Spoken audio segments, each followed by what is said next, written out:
The air in the sublevel of Innovate Dynamics crackled with the smell of burnt ozone and panic.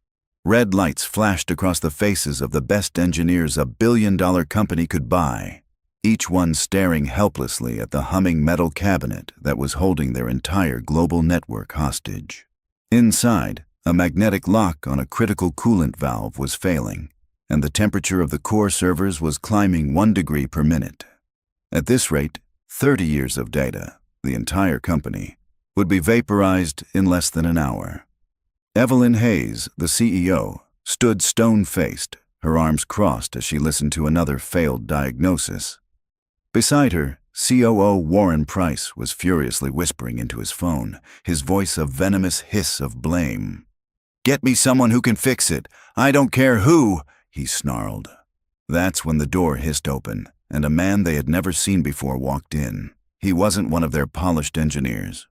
He was a single dad in a worn work jacket, carrying a battered, rust-pitted toolbox. He moved with a quiet confidence that cut through the chaos, his eyes scanning the archaic system not with confusion, but with a strange, unnerving familiarity. He knelt, placing the old metal box on the floor. The sound it made, a solid, heavy thud, seemed to silence the room. As he reached to unlatch it, Evelyn pushed past her engineers. Her eyes, however, weren't on the failing lock. They were fixed on a faded, stenciled emblem on the side of his toolbox, an emblem of a gear and an atom that she had only ever seen in a black-and-white photograph of her father. Her voice, sharp and demanding, cut through the tension. "Why's my company's logo on your toolbox?" Evelyn pointed a steady finger at the faded emblem. "That's the original design, one we haven't used in 30 years. The room, already thick with the tension of imminent disaster, fell into a profound, suffocating silence. The flashing red lights seemed to pulse in time with a collective heartbeat. The engineers turned from the overheating server, their faces a mixture of confusion and awe. Warren Price, who had just ended his call, spun around. His perpetually arrogant expression faltered, replaced by a flicker of something unreadable. Shock, or perhaps fear. The repairman, Samuel Jones, didn't seem surprised by the question. He slowly looked up from his toolbox, his gaze calm and measured. He met Evelyn's piercing stare directly, then shifted his eyes to Warren, holding the COO's gaze for a beat too long.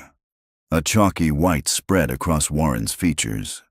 "Because this belonged to my father, Arthur Jones," Samuel said, his voice quiet, but carrying an undeniable weight that cut through the hum of the dying machines. "He was the third founder of this company." A collective gasp rippled through the engineers. The name Arthur Jones was a ghost, a footnote in the company's official history, a name that was never, ever spoken aloud in these halls. Evelyn felt the floor shift beneath her feet.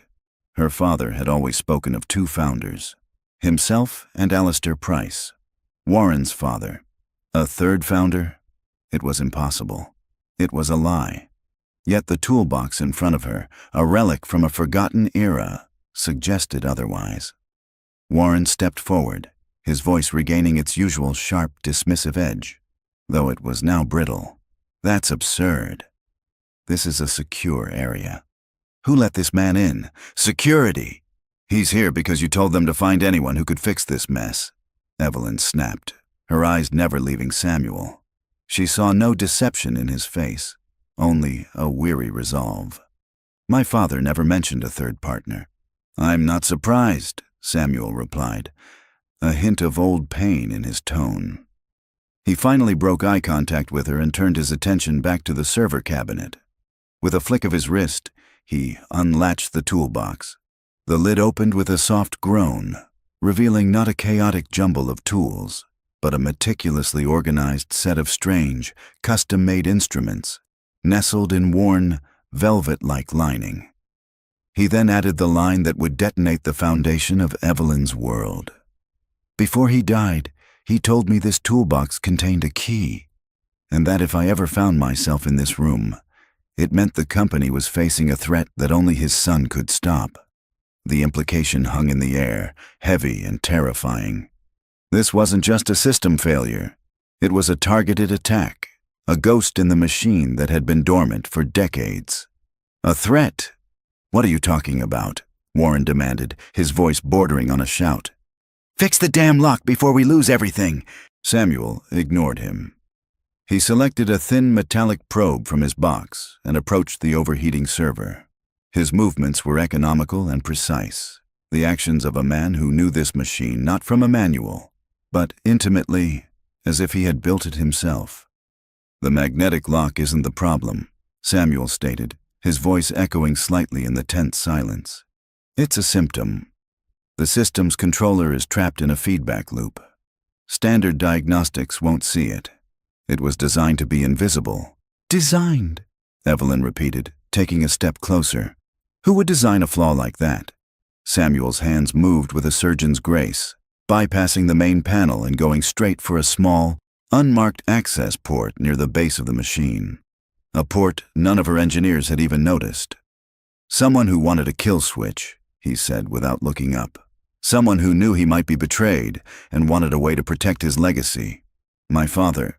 The word betrayed struck Evelyn like a physical blow.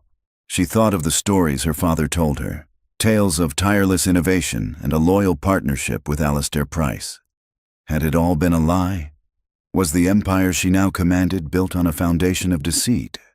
Warren's face had gone from pale to a mask of cold fury. This is a waste of time. He's a lunatic. We're losing millions by the second while we listen to this janitor's fantasy. He's not a janitor, he's a repairman, Evelyn corrected, her voice dangerously low. And he's the only one in this room who seems to know what's going on. Let him work. Her command silenced Warren, but his eyes were locked on Samuel, burning with a hatred that felt deeply personal. Samuel inserted a second, finer tool into the port. He worked by feel, his head cocked as if listening to the machine's heartbeat. The loop is designed to cascade. Once the core temperature hits 90 degrees Celsius, it won't just wipe the data. It'll trigger a power surge that will fuse the primary servers. You won't be rebuilding from backups. You'll be starting from scratch. No client lists, no R&D, no financial records, nothing. He paused, his fingers still inside the machine. The company will cease to exist in about 42 minutes. The finality of his words sent a fresh wave of panic through the room. The engineers stared at the temperature gauge, which now read a critical 78 degrees. They were watching a countdown to their own corporate extinction. Evelyn felt a cold dread creep up her spine.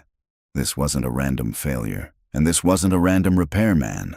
This was a reckoning, 30 years in the making.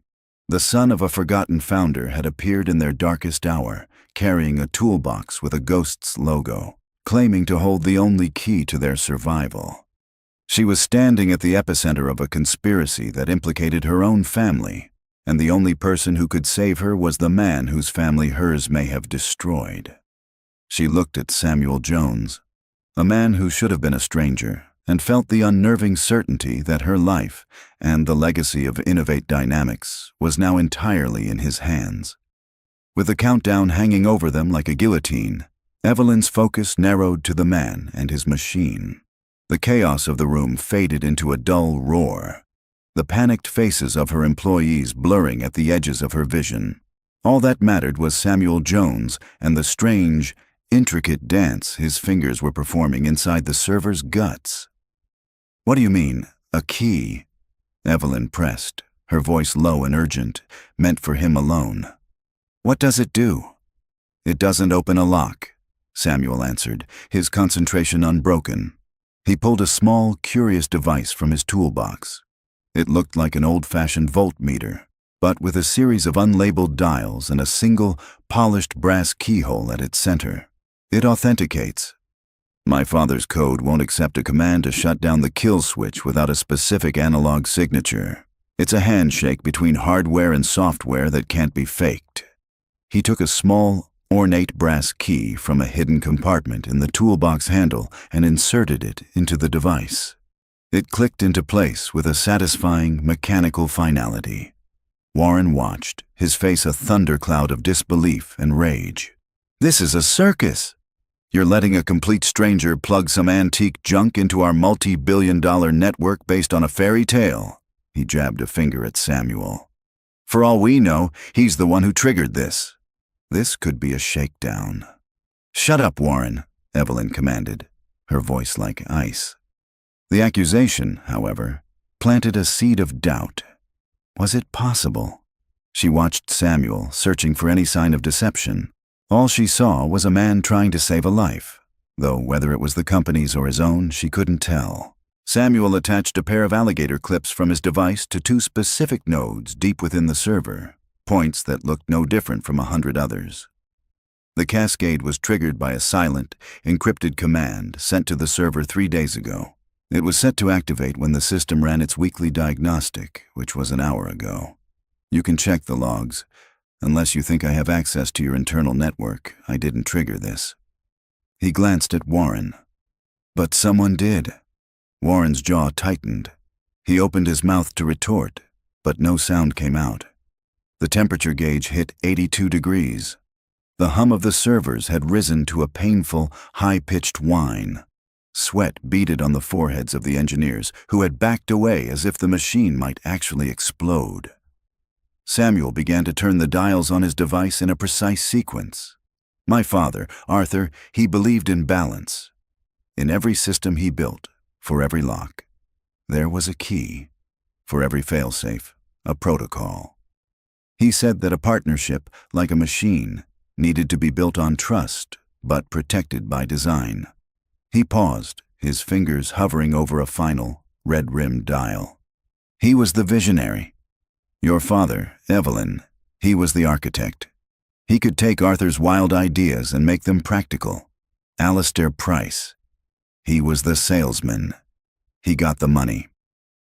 The brief history lesson, delivered in the middle of a corporate meltdown, was surreal.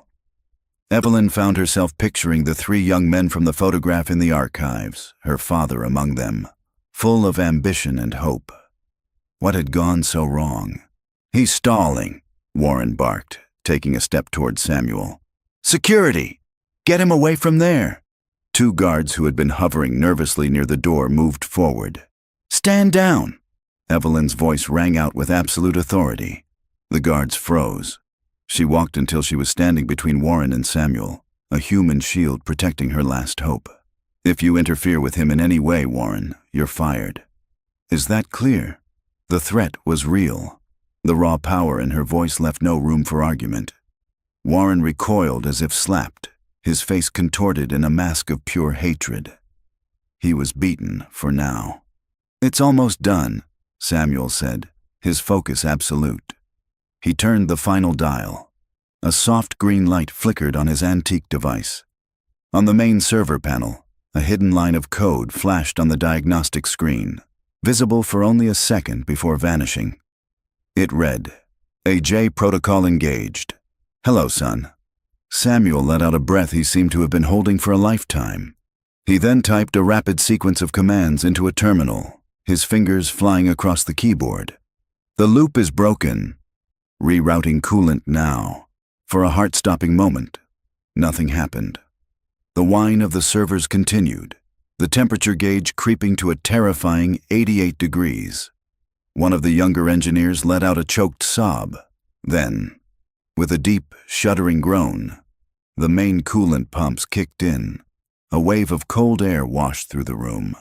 The high-pitched whine began to descend, and the red numbers on the temperature gauge finally, blessedly, began to fall. 87, 86, 84. A wave of relieved, dizzying cheers erupted from the engineers. They patted each other on the back, some wiping tears from their eyes. They had been pulled back from the abyss. Warren Price said nothing. He stared at Samuel, his expression unreadable, and then, without another word, he turned and stalked out of the room. His silent retreat was more menacing than any outburst. Samuel began to pack his tools away, his movements slow and deliberate, as if the adrenaline that had sustained him was finally draining away. He looked exhausted, the weight of the last hour and the last 30 years settling onto his shoulders. Evelyn waited until the last of the cheering engineers had been ushered out by their manager, leaving the three of them, her, Samuel, and the two silent security guards, alone in the now cooling room. The crisis was over, but the questions had just begun. The name her father had never spoken, the logo he had buried, the betrayal Samuel had mentioned. It was all a Pandora's box, and this quiet, tired repairman had just blown the lid clean off. She looked at the man who had just saved her company, a man who should have been a part of it from the very beginning. His worn jacket, his calloused hands, the deep lines of worry etched around his eyes. They spoke of a life of struggle, a life starkly different from the one she had lived. "You saved us," she said, the words feeling inadequate. "I saved my father's work," he corrected softly, not with pride, but with a profound, aching sadness. He closed the lid of the toolbox, the worn metal groaning in protest. Evelyn's mind was racing, trying to piece together the fragments he had given her. A third founder, a betrayal, a fail-safe. It was a conspiracy that lay at the very heart of her identity, and she needed to know everything. "Everyone else can wait," she said, her voice regaining its executive steel. She turned to Samuel, her expression firm. "You and me. My office." Now the elevator ride to the penthouse floor was a silent, tension-filled ascent. The two security guards stood stiffly at the back, their presence a formality now. The real power in the small car was a quiet duel of wills between the CEO in her immaculate suit and the repairman in his worn work jacket. Samuel stared at his reflection in the polished steel doors, but he wasn't seeing himself. He was seeing the face of his father, imagining him making this same journey decades ago, full of hope, unaware of the cliff edge he was walking towards. Evelyn's office was a testament to minimalist power. A single slab of black marble served as her desk, positioned before a floor-to-ceiling window that offered a god's-eye view of the city glittering below. There were no family photos, no personal clutter, only the tools of a woman who lived and breathed her work. She gestured towards one of two leather chairs facing her desk. "Sit," she said. It wasn't a request. Samuel placed his toolbox carefully on the floor beside the chair before sitting down. He felt out of place, a ghost from the factory floor haunting the executive suite. Evelyn rounded the desk but didn't sit. She stood before the window, her silhouette framed by the city lights, a queen surveying her kingdom. "I want the whole story," she said, her voice even. "No omissions, no theories. Just what you know. Start with the founders." Samuel took a deep breath. "There's no easy way to say this. My father, Arthur Jones, was the heart of Innovate Dynamics. He was the inventor, the one who created the core technology this company was built on. Your father, Richard Hayes, was the architect. He saw the business potential in Arthur's genius.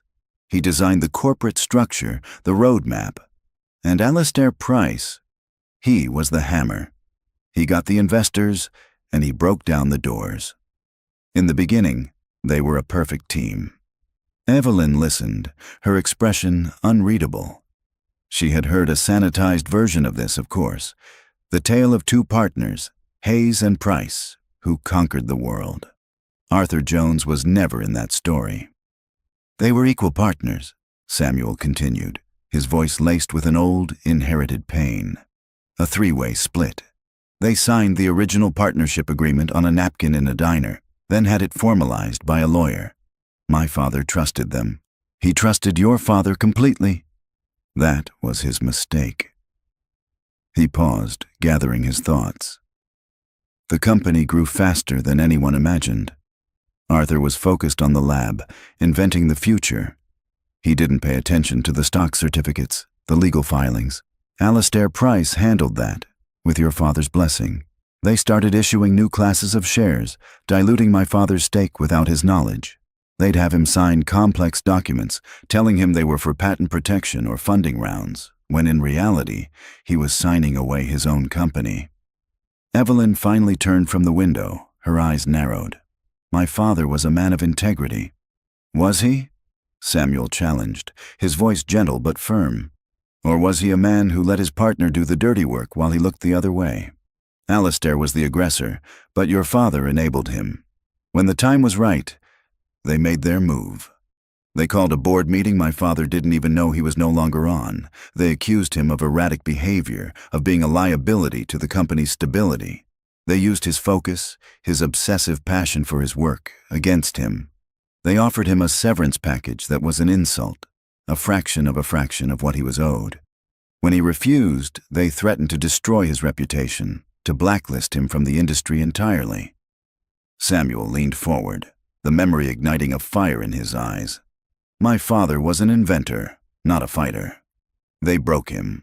He walked away with nothing but this toolbox and a box of his notes. They changed the logo, rewrote the company history, and erased Arthur Jones from existence. 6 years later, my mother died, and the medical bills took what little they had left. The stress, the betrayal, it ate at him.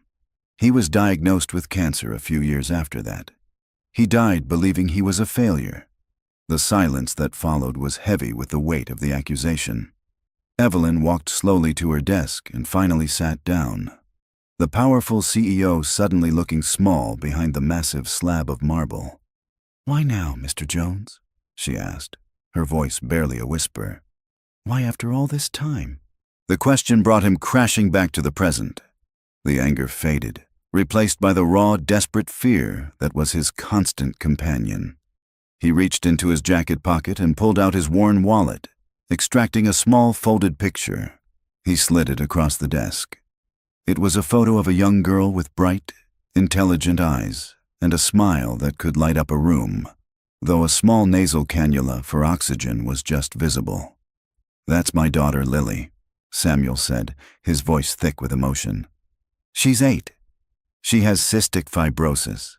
There's an experimental gene therapy treatment, but it costs more money than I'll ever see. The doctors say it's her only real chance." "I'm not here for revenge, Ms. Hayes. I'm here because I'm a father, and I'm out of time." Evelyn stared at the picture of the smiling girl, and for the first time, her corporate armor cracked. She saw not an accuser, but a man in the same position she was in, trying to protect a legacy, trying to save a life. Her voice, when she spoke, was back to being a CEO's, practical, logical. "This is an incredible story, Mr. Jones, but it's just that, a story. The corporate records are clear. The history is written. Do you have any proof of this? Any documents? Anything other than your father's word?" This was the moment. The final card he had to play. "They took everything," Samuel admitted, his shoulders slumping. "The contracts, the legal files. But my father was a genius. He knew they would. He told me that he hid the one thing they could never find, the one thing that proves everything, the original signed partnership agreement." He leaned forward, his eyes locking onto hers. "He hid it somewhere in this building. He left me clues, a series of puzzles in his old notes. I've spent years solving them, but I could never get to the final location because it's in a high-security area. Tonight, the system failure. It was the first chance I've ever had to get inside." Evelyn stared at him, her mind a whirlwind of doubt and a terrifying, growing belief. A hidden document, a secret founder, a conspiracy at the heart of her company. It was the plot of a movie, not the reality of her life. And yet, the toolbox, the kill switch, Samuel's impossible knowledge of the system. It all fit. She looked from the picture of the sick little girl to the determined, desperate face of her father. Her entire world had been thrown into chaos. Siding with him meant declaring war on Warren and desecrating the memory of her own father. Siding with Warren meant ignoring the truth that was staring her in the face, and possibly condemning that little girl to her fate. She picked up the photo of Lily, her thumb gently brushing over the smiling face. "Tell me about the clues," she said. A fragile, unspoken truce settled in the vast office. By asking about the clues, Evelyn had crossed a line. She was no longer just listening to a story. She was entertaining a conspiracy that implicated her own blood. Samuel understood the gravity of her choice. He reached down and unlatched his toolbox again, but this time he didn't pull out a tool. He retrieved a worn, leather-bound journal. "My father's notes," he explained, placing it on the marble desk. "Most of it is equations, designs for things he never got to build. But hidden inside are the clues. It took me years to even realize they were there." He opened the journal to a page filled with a dense schematic for a hydrostatic bearing. He was obsessed with efficiency, with finding the elegant solution. That's how he hid the path. He pointed to a string of calculations in the margin. "This looks like a standard stress analysis, but the numbers are all wrong. The constants he used, they don't exist in physics. I thought they were errors for years, but they're not. It's a cipher."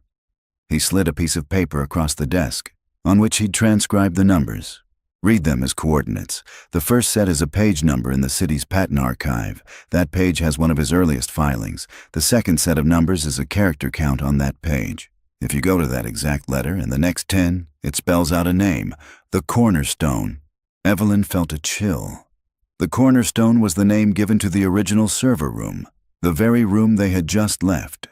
It was the first part of the building to be completed, the foundation upon which everything else was built. "And there's more," Samuel said, flipping through the journal. "Another clue, hidden in a design for a cooling system, talks about the architect's signature. He's not talking about a person. He's talking about a place your father left his mark. I think the final clue, the one that points to the exact location of the document, is in that room.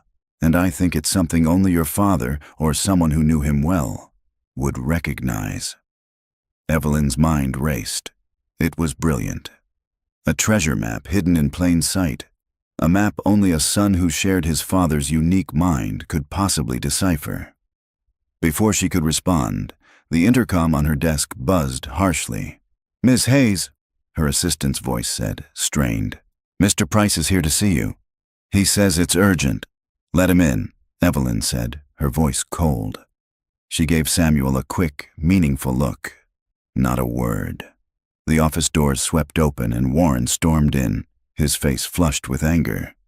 He stopped short when he saw Samuel still sitting there, a look of utter contempt on his face. "What is he still doing here?" Warren demanded, pointing at Samuel. "He should have been thrown out an hour ago." "He is here," Evelyn said, standing up to her full height, "because I am not yet satisfied with his report on the system failure. His contract is not terminated." Warren laughed, a sharp, ugly sound. "His contract? The man is a con artist, Evelyn. I had security run a background check." He threw a thin file onto her desk. "Samuel Jones, a string of failed businesses, mountains of debt. And, get this, his daughter has a pre-existing condition so severe no insurance company will touch her. He's desperate. He likely sabotaged the system himself to get in here and extort us with this sob story about his long-lost father." The accusation was vile, but it was plausible. It was the exact story a jury might believe. Samuel's jaw clenched, but he remained silent, following Evelyn's lead. Evelyn didn't even glance at the file.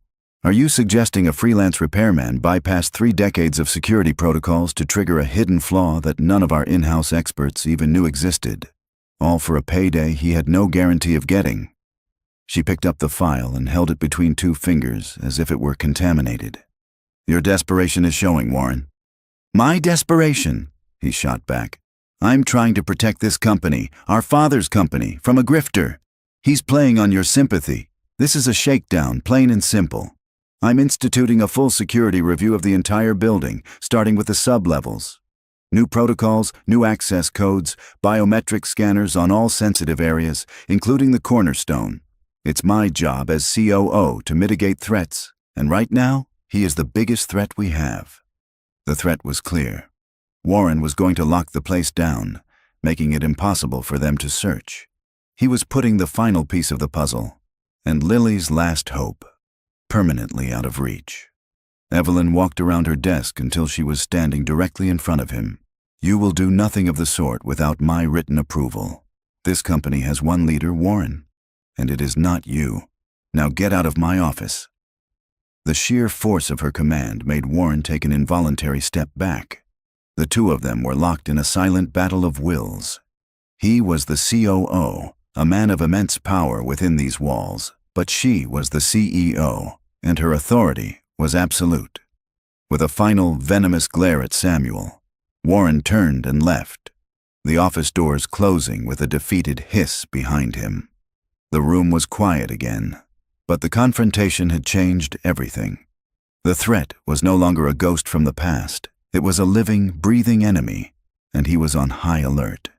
"He's going to bury it," Samuel said, his voice grim. "Whatever proof is in that room, he'll find a way to destroy it. Not if we get there first," Evelyn replied, her mind already working. The decision made. The doubt and hesitation were gone, replaced by a cold, hard resolve. Warren's panicked, aggressive reaction was the final piece of proof she needed. He was guilty. Her father may have been guilty, and it was up to her to fix it. She went to her desk and pulled up the building's security schematics on her monitor. He mentioned a security review. That means he'll have to file a work order.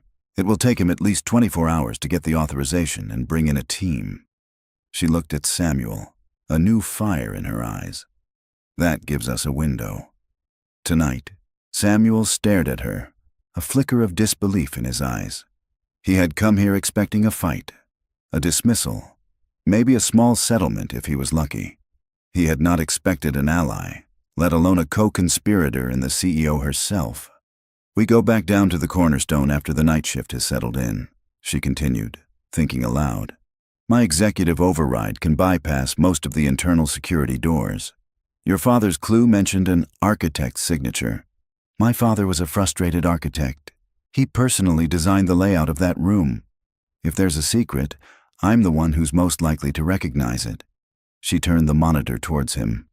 On the screen was a detailed blueprint of the server room. "We have one night to find a 30-year-old document in a room full of ghosts." She looked at him, her expression a mixture of determination and a terrifying understanding of the risk they were about to take. "Are you ready?" The drive home was a blur. For the first time in years, Samuel Jones felt a sliver of something he had long since buried. Hope. It was a dangerous, fragile feeling, one he was almost afraid to acknowledge. He let himself into his small, quiet apartment. The lights were dim, and the only sound was the gentle hum of the oxygen concentrator in his daughter's room. Mrs. Gable, the kind, elderly woman from next door who watched Lily in the evenings, was dozing in an armchair, a half-finished knitting project in her lap. She stirred as he entered. "Oh, Samuel, you're late," she whispered, her voice soft. "Is everything all right?" "Just a complicated job, Carol," he said, forcing a reassuring smile. "How is she?" "She was a little tired today, but she ate well." She drew you a picture. Mrs. Gable pointed to a piece of paper on the small kitchen table. It was a crayon drawing of a smiling man with a toolbox, standing next to a little girl with a very, very long ponytail. Above them, a bright yellow sun shone down. Samuel felt a familiar ache in his chest, a mix of profound love and gut-wrenching fear. This was why he was doing this, for more days under that yellow sun. He thanked Mrs. Gable and saw her to the door before quietly pushing open the door to Lily's room. She was asleep, her small face serene in the soft glow of her rocket ship nightlight. He could hear the faint whistle of her breathing, a sound that was both a comfort and a constant, terrifying reminder of the clock that was always ticking for her. He gently brushed a stray strand of hair from her forehead, his fingers trembling slightly. He was about to declare war on one of the most powerful men in the city, with a CEO as his only uncertain ally. The odds were impossible, but looking at Lily, he knew he had no other choice. He leaned down and kissed her forehead. "I'll fix this, sweetie," he whispered. "I promise." 2 hours later, he was back downtown, standing in the shadow of the colossal Innovate Dynamics Tower. The building, so full of life and energy during the day, was now a silent, sleeping giant. A black town car with tinted windows slid silently to the curb. The back door opened. It was Evelyn. She had changed out of her CEO suit and was now in a simple black turtleneck and slacks. She looked less like an executive and more like a cat burglar. "Get in," she said, her voice a low command. They drove to a private underground parking entrance, the gate rolling up and sealing behind them with a heavy thud. The silence of the empty garage was absolute. "The night shift security team sticks to a strict patrol schedule," Evelyn explained as they walked towards a service elevator. Her voice was steady, but Samuel could see the tension in her posture. "They sweep the sub-levels at the top of every hour. It's 11:40 p.m. now. That gives us until midnight to get into the room, and another hour after that before their next pass." She swiped her key card, and a small panel lit up green. "Executive override. It logs my entry, but it won't trigger an alert unless I access a restricted area like the R&D labs or the Treasury." She looked at him. "As far as the system is concerned, I'm just working late." They rode the elevator down in silence, the air thick with unspoken fears. When the doors opened to the sub-level, the corridor was deserted and bathed in the eerie, low-power lighting of the night cycle. The server room, the cornerstone, was at the end of the hall. Evelyn swiped her card again, and the heavy door hissed open. Inside, the room was cold and quiet. The angry whine of the dying servers had been replaced by a calm, steady hum. It felt less like a crime scene now and more like a crypt. "The architect's signature," Evelyn murmured, her eyes scanning the room. "My father was a perfectionist. Obsessive about details. Everything had to be symmetrical, balanced. If something is out of place in here, he's the one who put it there." They began their search, moving with a quiet urgency. They examined the floor panels, the ceiling tiles, the server racks. Samuel consulted a copy of the blueprint Evelyn had printed, cross-referencing it with his father's notes. Everything seemed perfect, exactly as it was on the schematic. There were no hidden panels, no secret switches. Frustration began to set in. "Maybe I was wrong," Samuel said, his voice laced with defeat. "Maybe the clue meant something else entirely."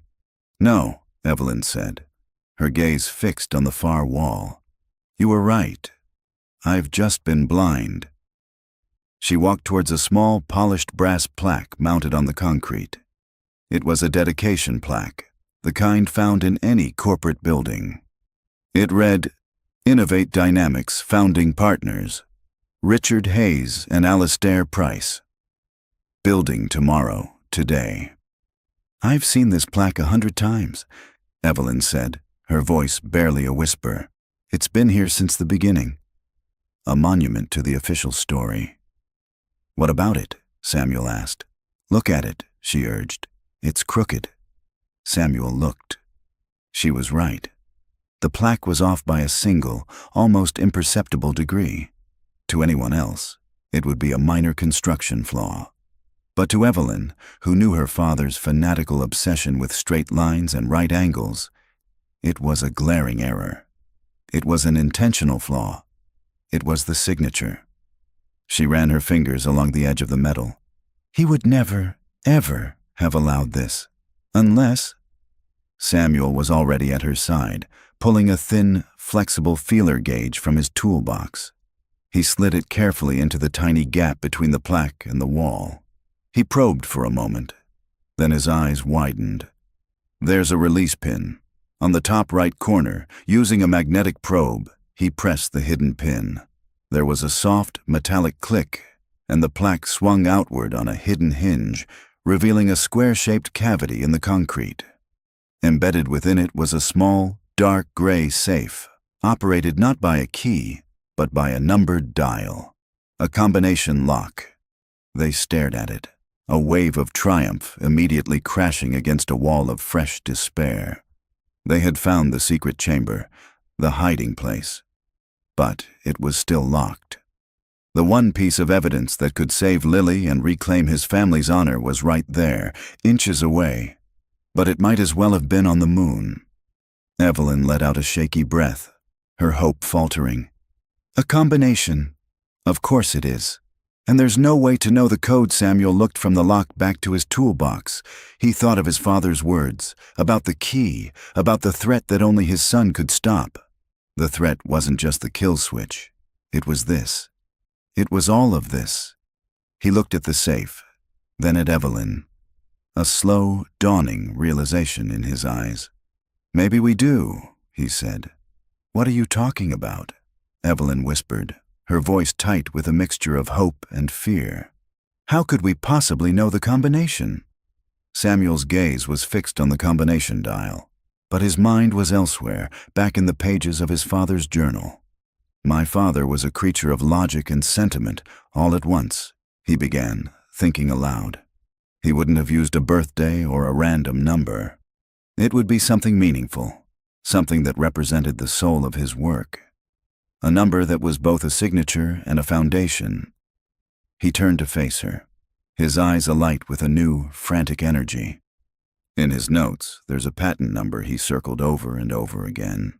It's the patent for the original magnetic core processor, the invention that started everything. He called it his Genesis patent. I always thought he was just proud of it. But what if it was more? What if it's the key? Evelyn's breath hitched. She knew the patent he was talking about. It was officially registered under the names Hayes and Price, but company legend, the real whispered history among the old guard engineers, had always hinted at a third, unnamed genius. Patent number 3-1-8-5-7, she recited from memory. It was the bedrock of their company.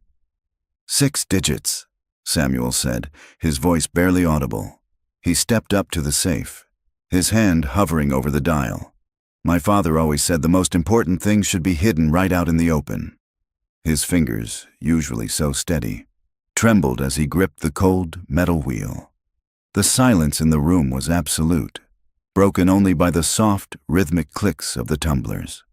He turned the dial right, past the 3, then left, past the 1. Each click was a hammer blow against the silence, a countdown to either vindication or final defeat. Right to 8, left to 5, right to 7. He took one final, shaky breath and pulled the handle. The safe was silent for a moment, and Samuel's heart sank. Then, with a low, heavy thunk, the thick steel bolt retracted. The door swung open with a faint whisper of displaced air. They stared into the dark cavity, their breath held. Inside, resting on a bed of faded velvet, was a single thin leather folder. It was perfectly preserved, untouched by the 30 years that had passed around it. Samuel reached in with a reverent hand and lifted it out. He placed it on top of a server cabinet and opened it. On top lay a single sheet of paper, a document that had once been a common diner napkin, now yellowed with age but protected by a plastic sleeve. On it, in faded blue ink, were the terms of a partnership dividing a new, unnamed company 3 ways. Below the terms were 3 signatures: a bold, confident Richard Hayes, a sharp, angular Alistair Price, and a fluid, elegant Arthur Jones. It was real. It was the smoking gun. "He kept it," Evelyn whispered, a single tear tracing a path down her cheek. It wasn't a tear of sadness, but of a profound, earth-shattering validation. The lie was real, which meant the truth was too. Beneath the napkin was the formal, notarized partnership agreement, stating in clear legal terms the equal 1/3 ownership of Arthur Jones. But there was something else tucked into the folder. A small, sealed envelope made of thick, cream-colored paper. Written on the front in his father's familiar hand was a single word: Richard, an unopened letter to her father. Before either of them could process the meaning of this new discovery, a sound from the hallway shattered the moment.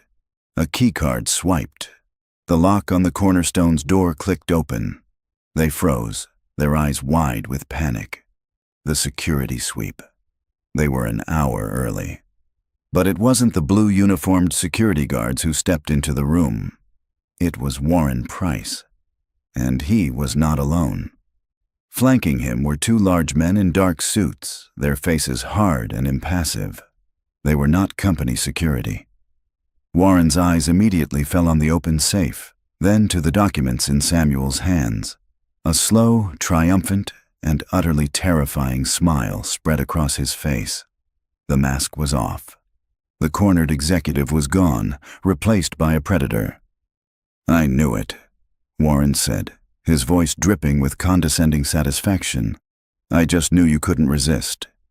Did you really think I wouldn't have a private security feed in the one room that holds my family's biggest secret?" He shook his head in mock pity. "My father was a monster, Evelyn, but he wasn't stupid. And neither am I." "Warren, what is this?" Evelyn demanded, stepping in front of Samuel, her voice regaining a fraction of its command. "These men are not authorized to be here." "Get them out!" "They're authorized by me," Warren sneered, taking a step into the room. The two men moved with him, effectively blocking the only exit. "And, as of a few minutes ago, I called an emergency meeting of the board. I informed them that you were found in a secure area after hours with an unauthorized civilian attempting to access corporate archives. I suggested you were having a mental breakdown brought on by stress, that you've become a liability." He let that sink in. "They voted to place me in temporary command of the company, pending a full investigation of your fitness to lead." It was a coup. A perfectly executed corporate assassination. He had used their own actions against them. "You won't get away with this," Samuel said, his voice low and steady, though his heart was hammering against his ribs. He carefully slid the documents back into the folder. "Get away with it?" Warren's laugh was cold and empty. "I already have. You have a piece of paper. I have a board of directors, a billion-dollar legal team, and possession of this room." He nodded to his men. "Get the folder." One of the large men started moving towards them. Samuel instinctively took a step back, shielding the folder with his body. Evelyn stood her ground, her mind racing, searching for a way out, an angle she'd missed. There was none. They were trapped. "You really should have left the ghosts alone, Evelyn," Warren said, his voice dropping to a menacing whisper as he pulled a small remote from his pocket and pressed a button. The heavy, reinforced door to the server room hissed shut, and with a resounding thud, a series of magnetic locks engaged. They were sealed in. "Now," Warren said, his smile vanishing, replaced by a look of cold, brutal finality. "You're going to give me my folder." The air in the sealed room was thick and cold with menace. The hum of the servers seemed to fade, replaced by the sound of Samuel's own ragged breathing.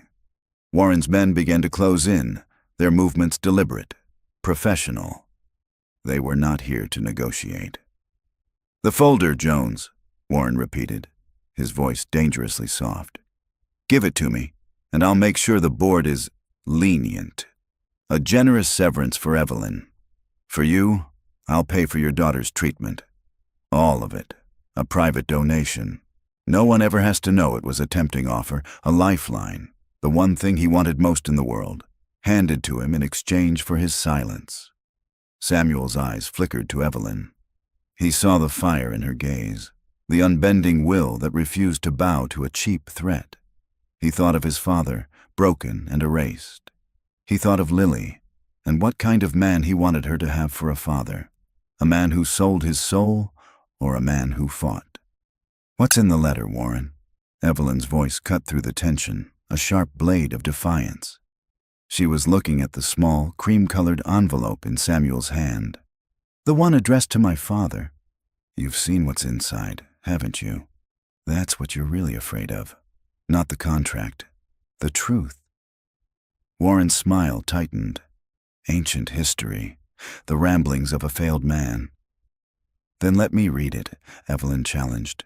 "If it's nothing, it's nothing. But you won't, will you? Because it proves my father wasn't the monster. Yours was, and my father was a coward who went along with it." The barb hit its mark. A flash of raw fury crossed Warren's face. He was weak. They both were. They didn't have the vision, the guts to do what was necessary. He dropped all pretense. "Enough games. Take it from them." The first man lunged. He was fast, but Samuel was faster. In one fluid motion, he spun around, not to fight, but to act. He slammed his hand onto a large red emergency button on the server cabinet's control panel. It wasn't the kill switch. It was the fire suppression system override. Immediately, a deafening klaxon began to scream, and strobing emergency lights bathed the room in a nauseating red glare. But Samuel hadn't triggered the gas release. He had activated the manual charge sequence, a pre-release warning that was designed to be unbearably loud. Simultaneously, he jammed a custom-made tool from his pocket, a circuit spanner, into the magnetic lock's power conduit. Sparks flew. The heavy thud of the locks disengaging was lost in the shrieking alarm. They were no longer sealed in, but the door was still blocked by two very large problems. The guards were momentarily stunned by the sensory assault. In that split second of confusion, Samuel grabbed Evelyn's arm. "This way." He didn't run for the door. He ran towards the back of the room, pulling her with him, to a large, grated ventilation shaft near the floor. It wasn't on the official blueprints. "My father had his own back door," he yelled over the klaxon. He jammed his fingers into the edge of the grate and pulled. It was heavy, but it was on hinges. As he wrenched it open, one of Warren's men recovered, shaking his head to clear it, and charged. "Evelyn, go!" Samuel shoved the folder into her hands and turned to face the oncoming threat. He couldn't fight the man head-on, so he used the only weapon he had, his toolbox. He swung the heavy, rust-pitted box in a wide arc, aiming low. It connected with the man's knee with a sickening crunch. The man roared in pain and stumbled, his charge broken. The second guard was already on them. Evelyn, seeing Samuel grappling with the first man, acted on pure instinct. She grabbed a heavy fire extinguisher from the wall and blasted the second guard in the face with a thick cloud of CO2. He staggered back, sputtering and blinded. "Sam, now!" she screamed. Samuel scrambled back, diving headfirst into the dark, narrow opening of the vent. Evelyn was right behind him, crawling into the dusty, claustrophobic darkness just as Warren and his recovering men reached the back wall. "Seal the building!" Warren's voice roared from the server room, distorted and furious. "They're in the service tunnels! Find them!" They crawled as fast as they could, the sound of the klaxon fading behind them, replaced by the scrape of their clothes on metal and their own panicked gasps for air. The duct was tight and smelled of dust and decay. After 20 yards, it opened into a larger service corridor, a concrete artery running through the bones of the building. They tumbled out, covered in grime, hearts pounding. They were free, but they were fugitives. Evelyn leaned against the cold concrete wall, trying to catch her breath. She clutched the precious leather folder to her chest. "He's locked down the building. We're still trapped."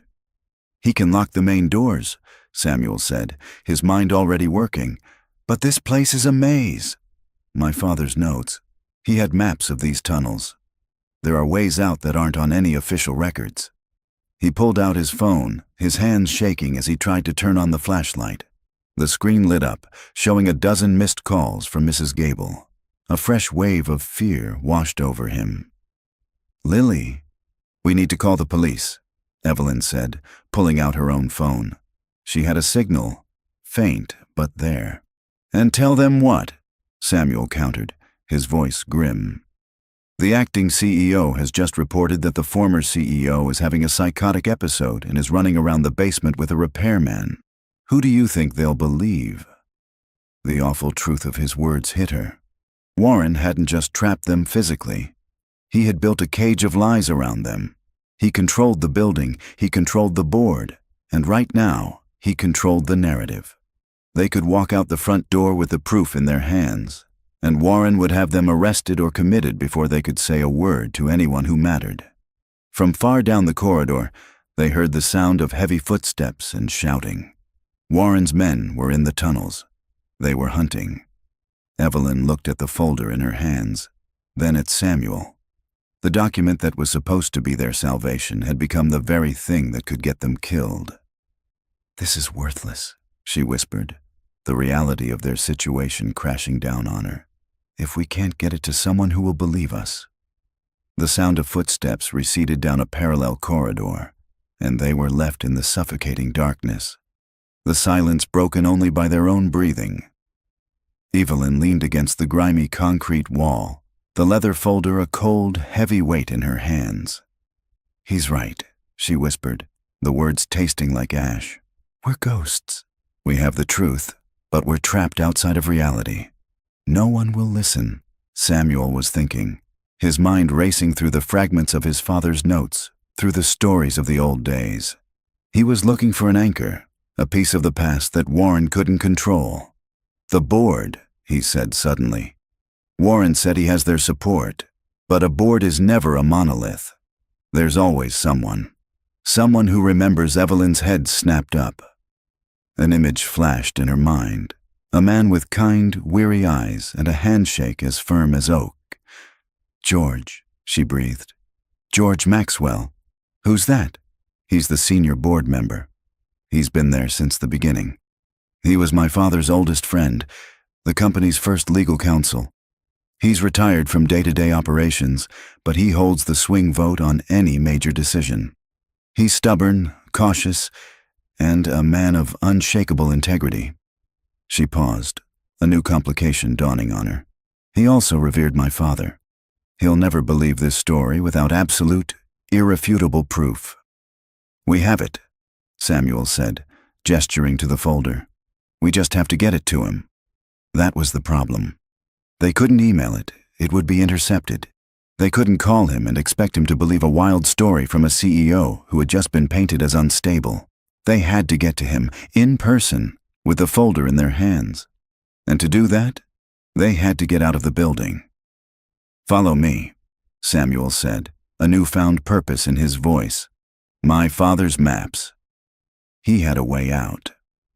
He led her through the labyrinthine tunnels, relying on a memory of blueprints he had studied for years. It was a strange, ghostly pilgrimage. They passed humming electrical junctions and vast, silent water pipes. Twice, they had to press themselves into darkened alcoves as the beams of flashlights from Warren's search parties swept past, the gruff voices of the men echoing ominously in the concrete passages. During one of these tense waits, huddled together in the dark, Evelyn's fingers brushed against the sealed envelope in the folder. She couldn't wait any longer. She had to know. Using the light from her phone, she carefully broke the 30-year-old wax seal. The paper inside was thick and unfolded with a soft crackle. The handwriting was the same as the signature on the napkin. Elegant, precise, the script of a genius. "Richard," it began. "If you are reading this, it means Alistair has won, and you have let him. I am writing this not to curse you, but to beg you to remember the man you were when we sketched our dreams on a napkin. We were going to change the world, you and I. Alistair was only ever interested in owning it. He is a shark, Richard. He sees my work as property and your friendship as leverage. He will not stop with me. Once he has full control, his greed will consume everything, including the integrity of the work itself. I know you are a good man, but you are afraid. You are afraid of losing what we've built, so you are letting him poison the foundations to save the walls. But the walls will crumble. I have built a failsafe into the cornerstone, a final switch to protect my legacy from being corrupted. I pray my son never has to use it. I pray he finds a better man in charge, a leader who remembers the dream. Don't let Alistair do this. Don't let him turn our dream into a monster. Don't make my son clean up our mess. Your friend, Arthur." Evelyn finished reading, her vision blurred by tears. The letter was a revelation. It wasn't a condemnation of her father. It was a desperate appeal to his better nature. It painted him not as a villain, but as a tragic, weak figure who stood by and allowed a crime to happen out of fear. The guilt was still there, but it was now mingled with a profound sense of sorrow. Arthur Jones hadn't just been a partner. He had been her father's friend, his conscience, and her father had silenced him. She now knew what she had to do. This wasn't just about justice for Samuel or reclaiming a legacy. It was about redemption. For her father, for the company, for herself. She looked at Samuel, her eyes shining with a new, unbreakable resolve. "Let's get out of here." He led them to the deepest part of the substructure, to a wall of old brick that looked different from the surrounding concrete. It was the original foundation of the building. Tucked away behind a rusted electrical panel was a heavy, iron wheel. "An old service access for the original city subway lines," Samuel explained. "It was sealed off in the 70s. My father knew they'd never think to look here." Together, they put their shoulders into the wheel. It groaned in protest, stiff from decades of disuse. With a final, agonizing effort, it turned. A low section of the brick wall receded into the foundation, revealing a dark, cavernous tunnel filled with the smell of damp earth and cold stone. They scrambled through, and Samuel pulled the heavy door shut behind them. They were plunged into absolute darkness, the sounds of their pursuers finally gone. Using their phone flashlights, they navigated the abandoned subway tunnel for what felt like miles. Finally, they saw a rusted ladder leading up to a manhole cover. With a grunt, Samuel pushed it open, and they were met with the cool, damp air of the city night. They emerged into a deserted alleyway, streaks of grime on their faces and clothes. Above them, the Innovate Dynamics Tower loomed against the night sky, its lights blazing. It looked like a monument, a tombstone for a 30-year-old lie. They were free from the prison, but they were more exposed than ever. Evelyn took out her phone. There was only one chance, one call she could make where her word might still mean something. She found the number in her contacts, a private line she had only ever used for emergencies. She pressed the button. It rang twice. A gravelly, sleepy voice answered. "Maxwell." "George," Evelyn said, her voice tight and strained. "It's Evelyn Hayes. I'm in trouble. I need your help." She took a deep breath, the cold night air stinging her lungs. "It's about my father and Arthur Jones." There was a long, static-filled silence on the other end of the line. For a moment, Evelyn thought he had hung up. Then, George Maxwell's voice returned, no longer sleepy, but sharp and alert as a hawk. "Arthur Jones? Evelyn, what is this? Where are you? I can't explain over the phone." "George, I know this is insane, but I am in terrible trouble, and you are the only person I can trust. Warren has seized control of the company." Another pause. She could almost hear the old man's mind working, processing the impossible. "My study," he said finally, his voice a low command. "Use the garden entrance. Don't talk to anyone, and bring Arthur Jones with you." He hung up before she could tell him Arthur was dead.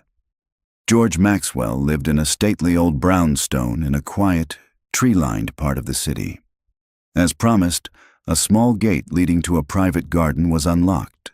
They slipped through, feeling like intruders in the pre-dawn stillness. George, a tall man with a shock of white hair and a face carved from granite, was waiting for them at the door to his study.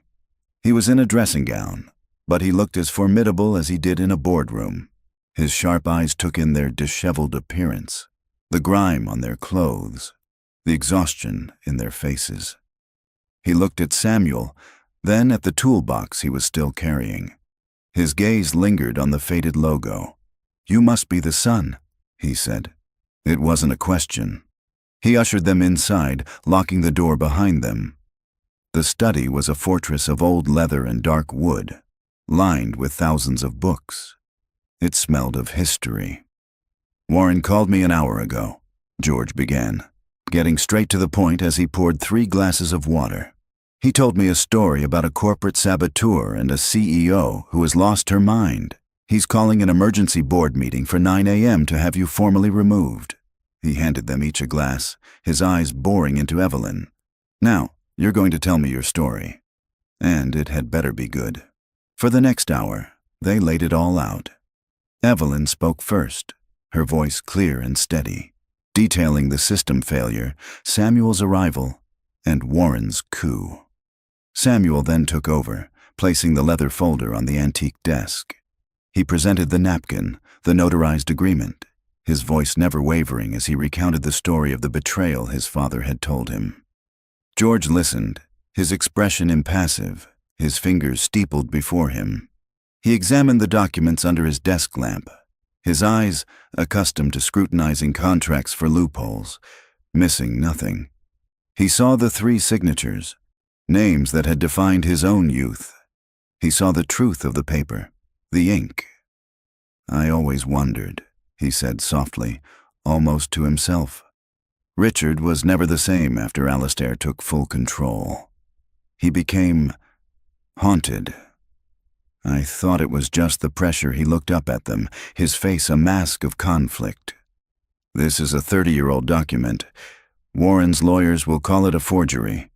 They'll bury you and the memory of my friend in legal fees and slander. It's not enough." This was the moment. Evelyn took the cream-colored envelope from the folder.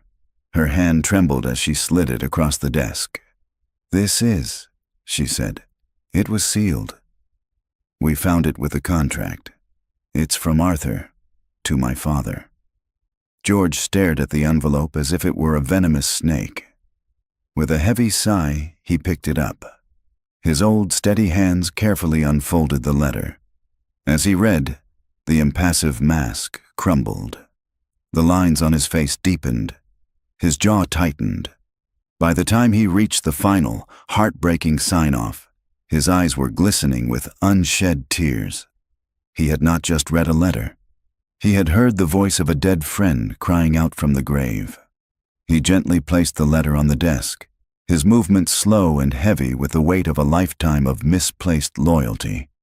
He looked at Evelyn, his expression full of a new, terrible understanding.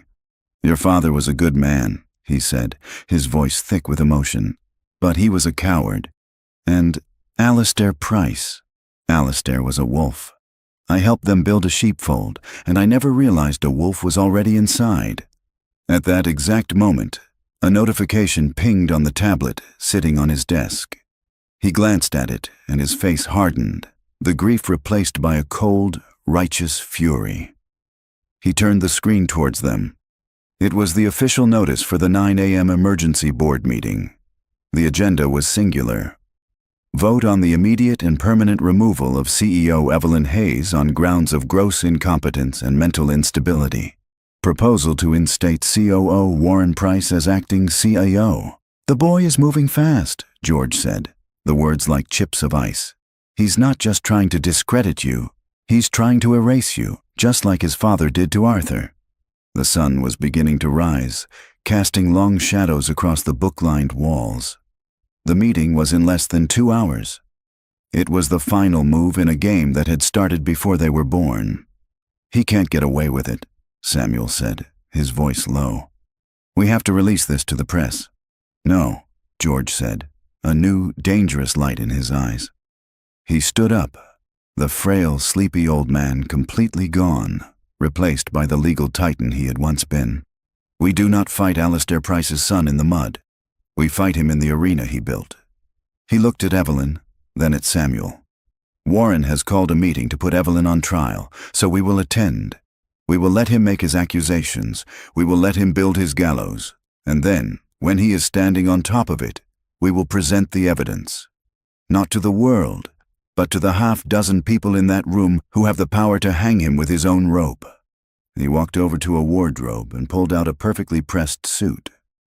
"He wants a show," George said, his voice ringing with the clarity of a battle cry. "Let's give him one." The lobby of Innovate Dynamics was a cathedral of glass and steel, designed to make visitors feel small and insignificant. But as Samuel, Evelyn, and George Maxwell walked through the main doors at 8:55 a.m., they were the giants. Employees in the morning rush stopped and stared, conversations dying in their throats. They saw their CEO, who was supposed to be in disgrace, walking with a resolve of iron, flanked by the company's reclusive elder statesman and the mysterious repairman from the night before. It was a silent, powerful statement. Warren's private security moved to intercept them, but one sharp, withering look from George Maxwell stopped them in their tracks. They were hired muscle. George was institutional power. They parted like the Red Sea. The boardroom was on the 40th floor. When they entered, the 7 other board members were already seated, a collection of grim, somber faces. Warren was at the head of the table, in Evelyn's chair, a look of supreme confidence on his face. He feigned surprise at their arrival. "Evelyn. George, I'm surprised to see you. I thought it might be too difficult." His eyes slid to Samuel. "And you've brought your pet project. The security risk." "The only security risk in this room, Warren, is you," George said, his voice a low rumble that commanded immediate attention. "Now, since you've called this meeting, please proceed." "We're all very interested to hear what you have to say." With a smug, predatory smile, Warren began. He was smooth and convincing, painting a picture of a beloved CEO cracking under pressure, of a brilliant woman suddenly making erratic decisions, culminating in a dangerous obsession with a delusional man and his fantasies. He presented the falsified security reports, the carefully worded psychiatric opinions from doctors on his payroll, and his own reluctant conclusion that for the good of the company, Evelyn had to step down. When he finished, a heavy, uncomfortable silence filled the room. "I now call for a vote," Warren said, his voice ringing with triumph. "The vote can wait!" George's voice boomed, cutting him off. "As this meeting concerns the history of our company's founding, I believe we should first hear from a guest. I'd like to introduce Samuel Jones, the son of the 3rd founding partner, Arthur Jones." The name dropped like a stone, sending ripples of shock around the table. Before Warren could object, Samuel walked to the head of the table and placed his father's toolbox on the polished wood with a heavy thud. He opened it, and a hushed murmur went through the room. He presented the napkin, placing it in the center of the table. He presented the notarized contract. "This is the truth," he said simply. "A 1/3 partnership." My father's name, next to Richard Hayes and Alastair Price Warren, laughed, a forced, panicked sound. "Forgeries, the desperate acts of a desperate man, enabled by a woman in the middle of a breakdown. It's meaningless." "Is this meaningless, Warren?" Evelyn's voice was quiet, but it carried the weight of absolute conviction. She stood, holding the small, cream-colored letter. "This is a letter from Arthur to my father. It was sealed for 30 years. I'm going to read it to you all now." And she did. Her voice was clear and strong as she read Arthur's words. Words of friendship, of warning, of a dream being poisoned by greed. She read the plea of a friend to a friend, begging him not to give in to a man they both knew was a wolf. When she read the final line, "Don't make my son clean up our mess," the room was utterly silent. The board members weren't just looking at a legal document anymore. They were staring into the soul of a tragedy. The letter had done what the contract alone could not. It had vanquished all doubt. It was the truth. Warren was on his feet, his face purple with rage. "Lies! All of it! My father built this company, my father and Richard Hayes." "Your father stole this company," George Maxwell corrected, his voice like a judge's gavel. "And you, in your pathetic attempt to emulate him, have tried to do the same to Evelyn. You have committed fraud, slander, and as of last night, false imprisonment. You are a disgrace to this company and to your family's name." George looked around the table at his fellow board members. "All in favor of the immediate removal and termination of Warren Price for gross misconduct and breach of fiduciary duty, say aye." A chorus of powerful, unified voices responded. "Aye." "All opposed?"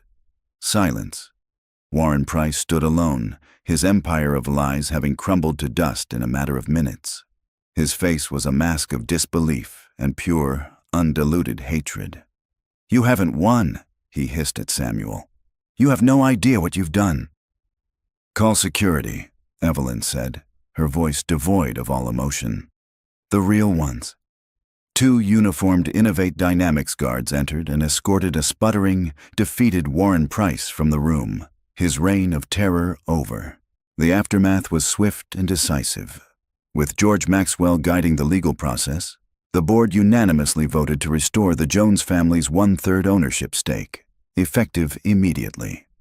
The shares, diluted and stolen over decades, were returned, making Samuel, overnight, a man of incredible wealth and influence. The first call he made was to Lily's doctor. 6 months later, Samuel stood with Evelyn on the observation deck of the newly opened Lily Jones Pediatric Care Wing of the city hospital. Below, in a sunny garden, Lily was playing, running, and laughing with other children. No tubes, no wheezing, just the pure, unadulterated joy of a child given her future back. The company, too, had been reborn. The official founder's plaque in the lobby now bore 3 names. The story of Arthur Jones, once a ghost, was now a celebrated part of the company's legacy. Samuel, at Evelyn's insistence, had taken a seat on the board and now led the new Arthur Jones Innovation Lab, a place dedicated to the kind of bold, visionary thinking his father had championed. Evelyn came to stand beside him, a comfortable silence settling between them. They were partners now, in the truest sense of the word. They had faced the ghosts of their fathers and emerged stronger, bound by a shared fight for the truth. "He would have been so proud of you," Evelyn said softly. "Both of them would be," Samuel replied, his eyes on his daughter. The story of Samuel Jones serves as a powerful reminder that legacies are not just about what we build, but what we have the courage to fix. It's a story about how the quietest man in the room can have the loudest voice, and how a father's love, armed with a 30-year-old toolbox and an unbreakable will, can dismantle an empire of lies and, in the process, build a better future. It proves that no secret is buried so deep that the truth can't find its way to the light, especially when the person digging is a single dad with nothing left to lose and a world to gain. So, that's the end of our story. I really hope a piece of it stays with you. If there was a moment, or even just a character that really hit home, I'd honestly be honored to read about it in the comments. It's just amazing to see how one story can land in so many different ways. Look, if you believe stories like this are a kind of light we need in the world, your support means everything.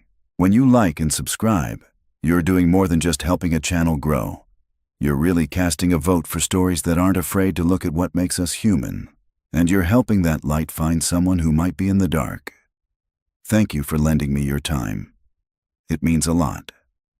Until the next chapter, take care of yourselves and each other.